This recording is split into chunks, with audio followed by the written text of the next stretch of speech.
Hi guys, James at Rampant Lion Reviews again for you today with another beer review. For this one, we are going to stick to Sweden and we're going to return to a brewery that's featured on the channel many times before. I've had some really nice beers from these guys over the years, a good few different styles, but I think it is definitely fair to say that this brewery are best known for their different New England hazy IPAs. So the beer that we're going to have a look at today is one of their latest releases through Stigbergets here in Sweden. It is supposed to be pretty nice and I always enjoy trying the new beers from these guys. So these reviews are always quite fun. But hopefully this is another good one. Hopefully it makes for an interesting review. And as always, I hope that you guys enjoy my take on this one as well. So yeah, for this review then, we are going to head up towards Gothenburg once again. Göteborg, as you would say in Swedish, the Swedish craft beer capital up there on the west coast. Got to get that Gothenburg catchphrase in when we're reviewing Gothenburg beers because it is just channel tradition these days. And for this review then, we are going to return to the wonderful Stigbergets Bryggeri. So this particular beer is called Den Stora Blondino. It comes in at 6.3% ABV, and this is yet another New England hazy, whatever you want to call it, IPA. So yeah, this should be pretty nice actually. This beer was released as part of the local Osmoskalig assortment through Systembolaget in Sweden for February of 2022. So yeah, it was released a little bit before that on Glassbanken as well, but yeah, I always tend to just wait for the Systembolaget releases. But yeah, always nice to try out some new beers from Stigbergets, of course, and this is this month's instalment, so hopefully it's good. Let's crack on then and see how we go. So, as always with my reviews then, I'll tell you a little bit about the brewery before we taste the beer. If you want to get straight to the tasting, just fast forward. All the usual links are in the video description below. That's the brewery website, the link to my other reviews that I've done from Stigbergets Bryggeri before, and we will no doubt add more to that list in the near future. But there's all the usual social media down there. If you want to see more reviews, do please consider subscribing to the channel. The whole channel, of course, has a geography-based tagging system, so you can go into the homepage and search for beer based on country, city, state, county, province, prefecture, whatever it is you happen to be interested in. Do check out the playlists of beers from different countries. There is one there for all the Swedish beers that I've reviewed for you. That's constantly being added to. And as always, please do get in touch and let me know some of the other beers and breweries that you guys would like to see me review. It's always great to hear from you guys that are watching the videos, and the support that you show the channel is hugely appreciated.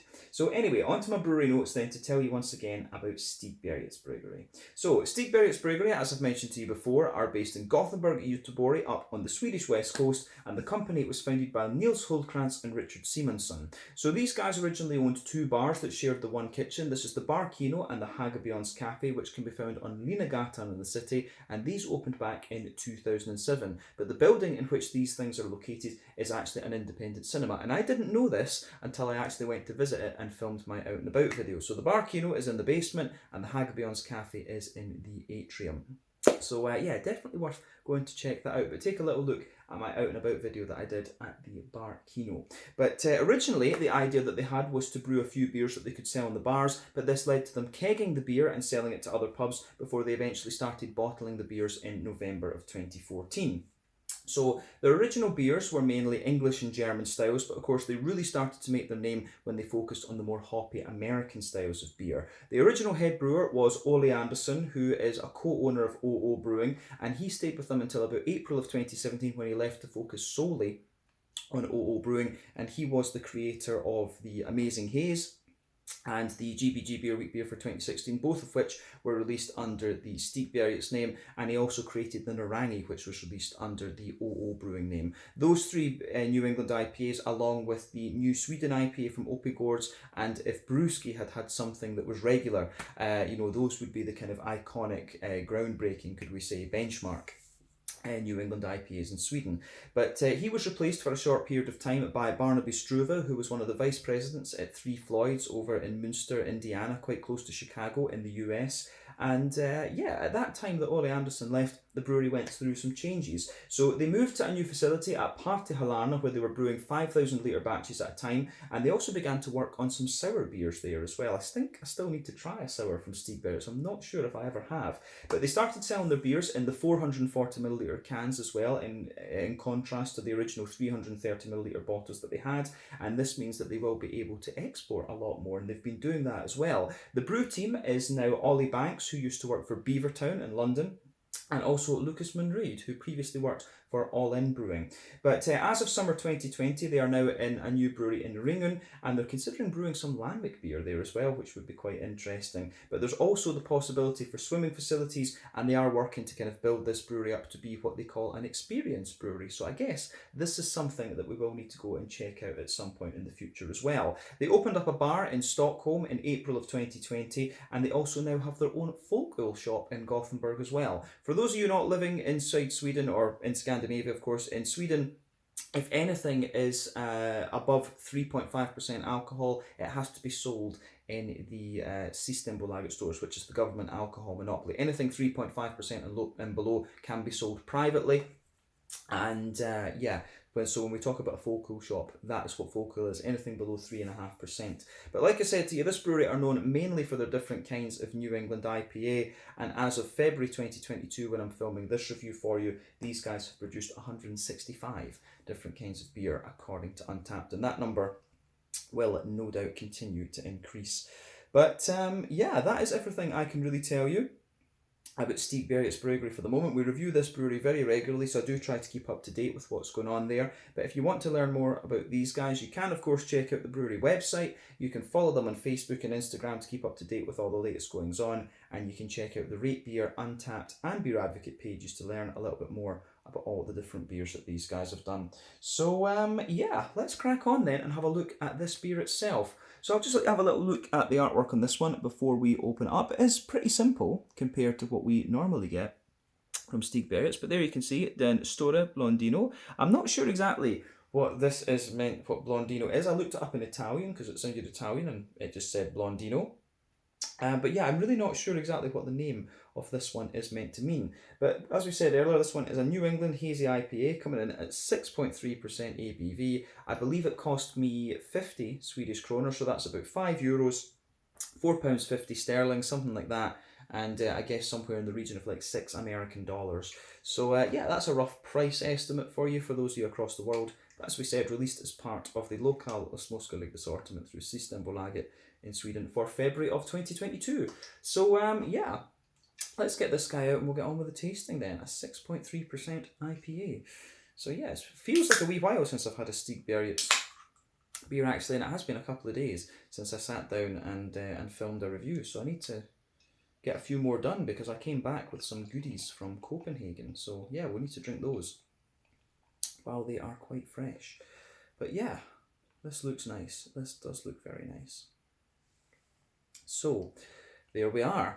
As you can see then, this beer has poured a lovely kind of nice bright hazy kind of thing, as you would expect from a New England IPA. But before the head disappears, I would say there is about a 3/4 finger of a frothy, kind of, I would say, perfect white head there.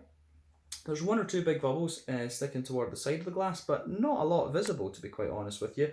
But in terms of colour, I would say that this one is a very nice deep yellow. I really like how this kind of goes together. It's almost the same colour as the thing on the can there, which was, it might not be coincidence, that might not be coincidence. But yeah, remember the colour of your beer depends on one, what type of malts that you use. That goes a long way to determining your EBC rating. 2, the length of your wort boil is also going to play a role, because the longer you boil the wort, the more the sugars caramelise, and thus you get a darker colour of beer. Any barrel aging that you do or any adjuncts that you put in can affect that as well. But when it comes to the New England IPA as a style, that's not often something that you really need to care about all that much. But yeah, I have to say as well, for a 6.3%er, the level of haze in this one is pretty impressive. So remember that in New England IPAs, the haze is determined by the oat content, the wheat content, and also the yeast to a degree as well. And yeah, it can vary from brewery to brewery, recipe to recipe. There's not really a rule in terms of the ABV content of these beers and things like that. But yeah, it seems to be a very, very nice looking beer from that sense. But yeah, quite an impressive level of haze when you consider that it's only 6.3%. But this one actually only contains oats. It doesn't contain wheat, this one, so I wonder if that's why it's a little bit more kind of hazy than that. Maybe they've kind of upped the oat content. So if it's a more oaty New England IPA, then that means it's going to be a little bit more like the kind of the Treehouse ones from over in the States. I always found that Treehouse were very, very oaty, whereas Trillium were a bit more kind of wheaty and bitey. But regardless, we've had kind of different things. We've had New England IPAs with rye and stuff like that in them from Stigbergets before, and they've always been pretty nice. And Stigbergets are good at this, just showing you the diversity within the New England IPA style. But in terms of what you'd expect from the style from appearance, it's pretty much as you would expect. So I don't think we need to say much more about that. I think we can go on and have a little look at the aroma then. So let's do this. Yeah, very nice. I mean, first impression of the aroma is just really nice and smooth, soft and juicy, not too big a green component. I think this is going to be quite a nice, just easy drinking New England IPA actually. So yeah, very curious about this one, but let's break down the aroma a little bit more. So, backbone of the beer. I don't get too much bread crust out of this one, which is interesting. There's a wee sprinkling of like a kind of fresh white bread crust, definitely. You do get a little bit of that in this one for sure. But underneath that, or on top of that I should say, you do get quite a nice thick white bready character in there. It has got a bit of a big kind of wheaty bitey sort of thing. So yeah, the way that that goes together I think is very, very nice. Yeah, so that is pretty nice actually. So yeah, there's a lovely big kind of just thick white bready note to this one. It's kind of interesting because normally I associate the thickening of the white bready elements in the beer as the interaction between the wheat malt and the barley malt, but not really in this case. I mean, it has to be the oats that's doing it. So yeah, with this one you do get a nice kind of thick, quite dense white bread character out of it, absolutely. And then on top of that, you get the big creamy oats. This beer does actually, it smells very, very thick, which is kind of interesting. Yeah, lovely, just big, thick, smooth, oaty, creamy notes out of this one. It smells great, but at the same time, it almost gives the impression that there is still a little bit of wheat in there. So I'd be very curious to know what the malt base in this one is. But yeah, tiny bit of bread crust, a thicker, dense white bread, big, oaty, creamy sort of things.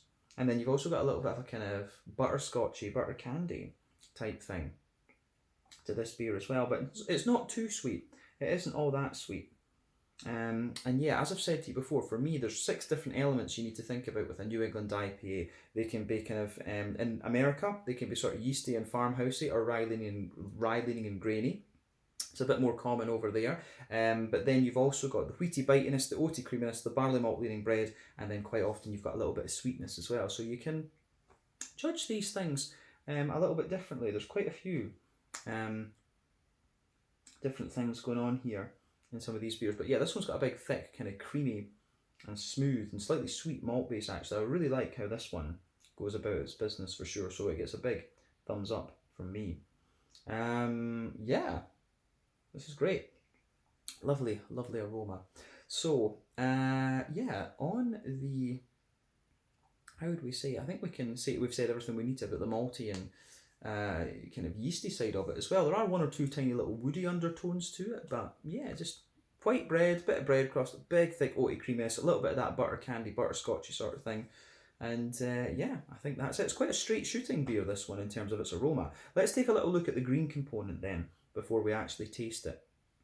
So, yeah, aroma-wise, on the green component, this one for me, there's a teeny little bit of earthiness in there, but not a lot. I do get a little bit of a deep floral aromatic note out of this, but there is quite a little bit of a lighter kind of grassy sort of thing going on. So yeah, the way that goes together is actually pretty nice. It is actually really pretty nice. So yeah, the way that works, I think is the way that works, I think, is very, very nice in that sense. The green component for me is just lovely and soft grassiness, a little bit of zestiness in there, and a wee bit of a kind of floral aromatic sort of thing. So yeah, I like how that goes together. A big thumbs up to Stigbergets for this one. But yeah, the fruity side of things as well is quite nice. Yeah, so if we sugar it up a little bit, this one for me is a very kind of soft tropical sort of thing. So there is a wee bit of a kind of oily mango, soft passion fruit. I wouldn't be surprised if it's a bit of Idaho 7 that's in this. I really wouldn't be surprised about that if it's Idaho 7 in here, because it's just given me these very soft tropical fruits, a bit of an oily mango, a little bit of a more kind of like a slightly stronger passion fruit, you know, but you're getting a little bits of like soft apricot and yeah, you're getting a wee bit of like soft apricot and pineapple and stuff like that in this. I'm trying to figure out if there's a wee bit of an orange component to it. Maybe a wee bit on the tip of the nose. Maybe there's a little bit of that kind of tangerine-y, orangey sort of thing. I'm getting a little bit of that coming out of this one. So, yeah, the way that this goes together in that sense is pretty nice. When you sugar the beer up, you start to get a little bit more pungency out of the fruit, like a bit of the more passion fruity note, and also a wee bit of an orangey sort of thing. So I wonder, could this be a little bit of Idaho 7 and Mosaic or something like that? I don't know. But the fruity side of the thing, it's actually a little bit more oily than some New Englands I've come across recently. But it's really nice and just very, very smooth in that sense too. So yeah, I really do like how the aroma goes together in this one. So a little bit of a more kind of creamy and smooth and oily fruity New England IPA compared to some other ones recently. But as I always say, take a little bit of time to enjoy the aroma of this beer before you get stuck into it. That's always half the experience with craft beer. But I think it's about time that we had a taste of this one. So yeah, let's put the rest of it in the glass. There we go. And yeah, let's crack on. So yeah, this is the Denstora Blondino, the big Blondino, whatever that's supposed to mean. An IPA coming in at 6.3% ABV from Stigbergets Bryggeri in Ringen in Gothenburg, Göteborg, up on the Swedish west coast. Let's get stuck in. Slanja, skål, cheers.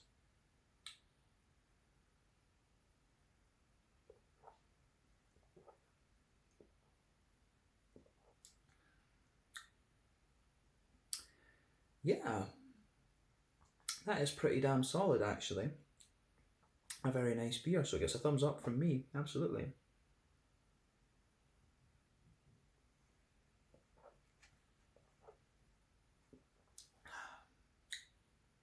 First impression of it as well is that it's quite, pardon me, took a little bit of that down the wrong way. But yeah, the first impression I have of this one is it actually feels quite wet, but at the same time, it has got that big oaty smoothness to it, but not the thickest and creamiest of things. Yeah, this is a nice beer. As I say, it gets a thumbs up from me, absolutely.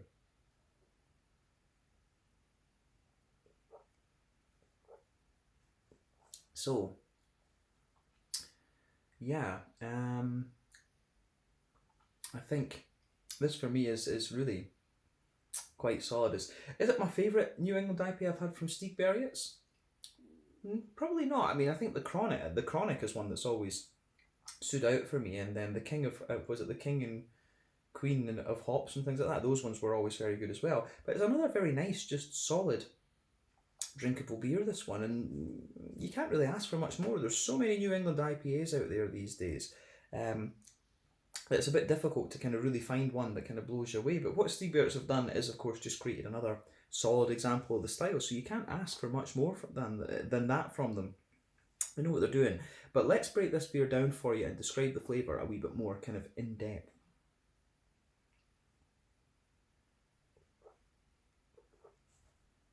So, it does get juicier as well the more that you drink of it, which is quite nice. But yeah, this beer is one, apart from the mouthfeel, it actually turns out quite similar to what you would expect from the aroma. So if we take the middle third of your palate then, you can feel there's a little bit of a kind of sprinkling of bread crust there. On the base, maybe a wee touch of a kind of Jacob's cream cracker or something like that. So yeah, a little bit of Jacob's cream cracker, a wee bit of a kind of bread crusty sort of thing. Then on top of that, you get quite the bready character is actually a little bit lighter and a little bit more kind of crisp in a sense. So that goes together very well as well actually.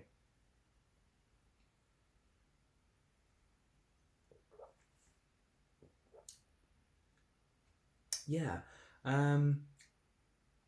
So the way that this goes together, the way that goes together is really pretty nice. So yeah, on top of the kind of red crust thing, you start to get a wee bit of that lighter, but still quite smooth and quite fresh white bread in there, but then on top of that, it is all about the oats. It almost feels like you've got a little bit of a kind of floating layer there between the bread crust and the cracker. Then you've got a wee touch of white bread, and it feels like there's a little bit of something just floating in there, which is kind of cool. But then on top of that, you can feel this really thick, smooth, oaty layer coming out of the beer. So yeah, that works very, very well.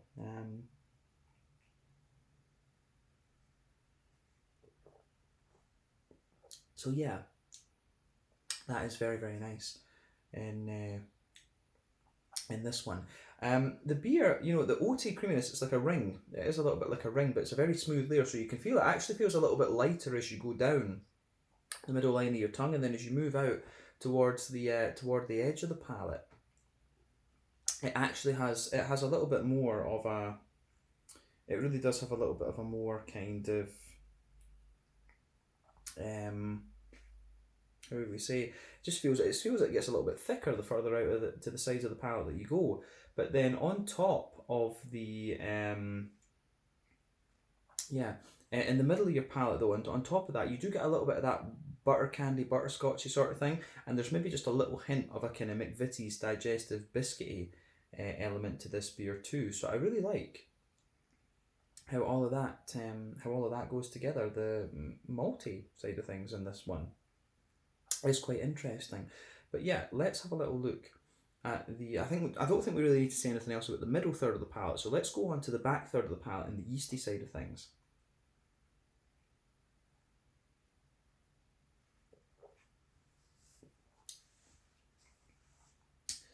So yeah, the malty yeasty side of things in this beer is quite interesting as well. So that border region between middle third and back third of your palate, you can feel there's a little bit of a kind of bready build up on this one. Yeah, you can feel that little bit of kind of bready build up. They're a wee bit more grainy, and the base of the back third of the palate has a little bit more of a kind of bread crusty, crackery sort of thing to it again, and that intensifies a little bit. But this beer, this isn't the bitiest or grainiest of New England IPAs, so just keep that in mind with it. It's actually a very, very smooth one. But then on top of that, you can feel that the white bready layer from the barley malt is a little bit thicker. You can feel that some of the oaty character just creeps over into the back third of your palate as well. Then on top of that, you get some of the nice kind of yeasty elements to the beer too. So this is a very interesting one for me. I really like how this goes about its business.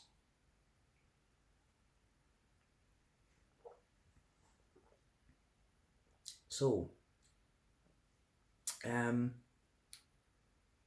yeah, the way that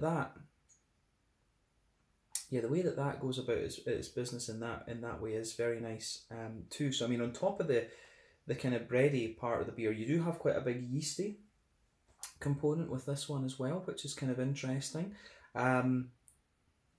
So yeah, the way that all that kind of pieces together is good. So the yeasty note on this one, it feels like a slightly more dense white bready note there with just a little bit of bread crust on the edge of it. So yeah, I do like how that goes together. But on the back third of your palate, you can feel the flavour is a little bit taller. You can feel it is a little bit taller, and it's a wee bit denser as well. So when you start on the back third of the palate, you come forward, you can feel the flavour's taller. Then as you move into the middle third of your palate, the flavour just squashes together a little bit more. And you can feel the flavours are a little bit more dense. So I do like that in this beer. I like that about this one.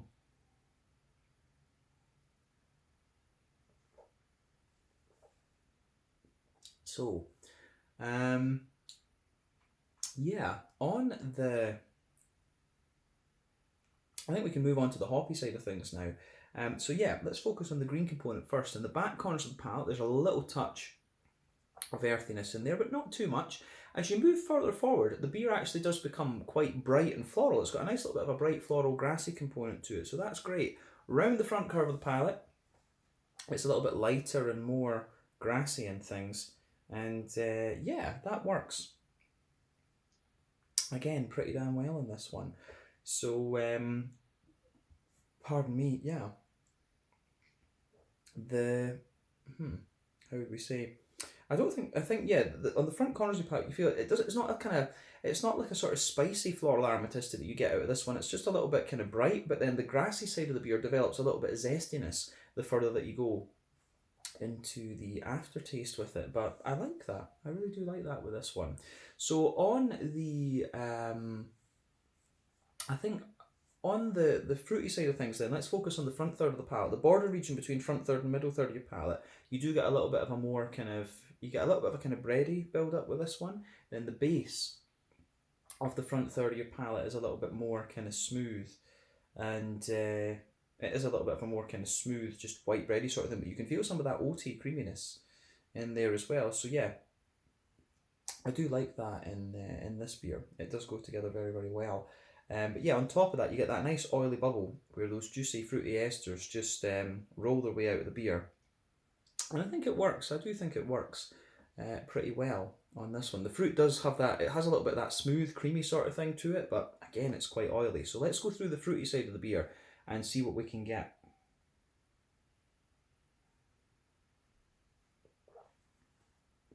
So, yeah.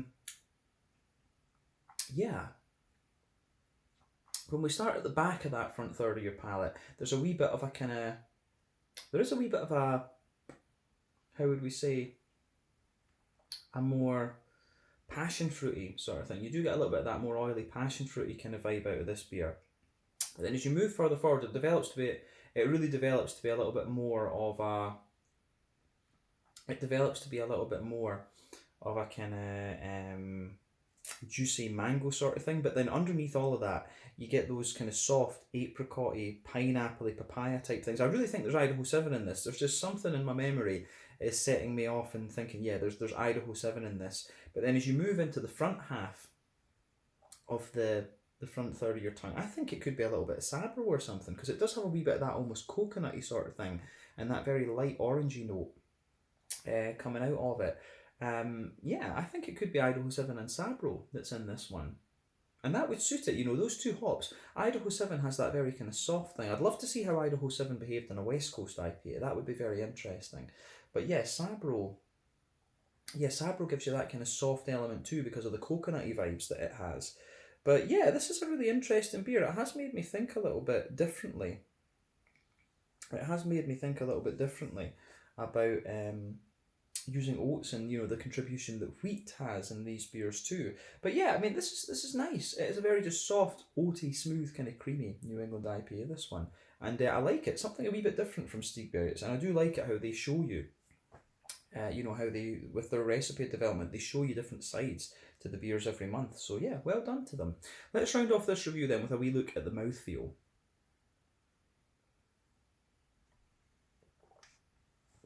So, mouthfeel wise, this one, I would say it's kind of,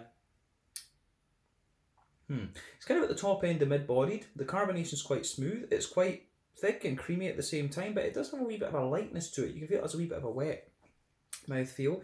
In terms of its IBU count, this one's very low. I think I'd be surprised if this one was even 20 IBUs, to be honest with you. So I think this could be a sort of 20 IBU beer, something like that. On the 20 IBUs, I think is probably about right with this one. The fruity side of it is kind of oily, like we said. It leans towards the tropical side of things, but there's a wee bit of an orangey, citrusy vibe to it as well. And then the malt base is, the malt base in this one is very smooth with just a very light touch of sweetness to it. Yeah. So yeah, overall, this is a really interesting beer and quite different from the other Stigbergets IPAs that we've had in the past. So it gets a thumbs up from me, this one. I've quite enjoyed this. So yeah, I think we can leave it at that for this review. So yeah, this one was Denstore Blondino, a 6.3% IPA from Stigbergets Bryggeri in Gothenburg, Göteborg on the Swedish West Coast. Always nice to review the latest beers from these guys. But once again, thank you for watching my beer reviews. Until the next time, please like, subscribe, share, all the usual YouTube stuff. Let me know your own thoughts on this beer in the comment section below. Let me know what your favourite beers are from Stigbergets Bryggeri as well. And we will no doubt return to these guys at some point in the near future. So yeah, thank you again for watching. Check out my social media, check out theirs, and I'll see you again soon. Slàinte, skål, and cheers.